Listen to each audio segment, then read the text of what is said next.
The Standing Committee on Defense has confirmed procurement of 156 light combat helicopters Prachand for financial year 2025 to 2026. The bulk procurement of 156 unit is likely to split between Army and Air Force, reflecting confidence in platform's performance and its alignment with the Make in India initiative.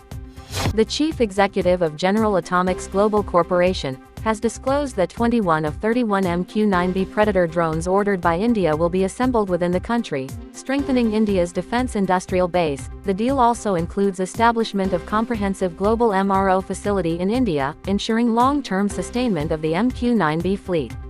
North Korea has conducted test launch of its latest surface-to-air missile system, an initiative supervised by leader Kim Jong-un. This test aimed at evaluating reliability and combat performance of the system amid growing regional tensions. U.S. President Donald Trump has confirmed that Boeing has secured a contract to develop next-generation fighter jet project valued at more than $20 billion. The NGAD platform is expected to incorporate stealth characteristics, advanced sensors and next-generation propulsion systems.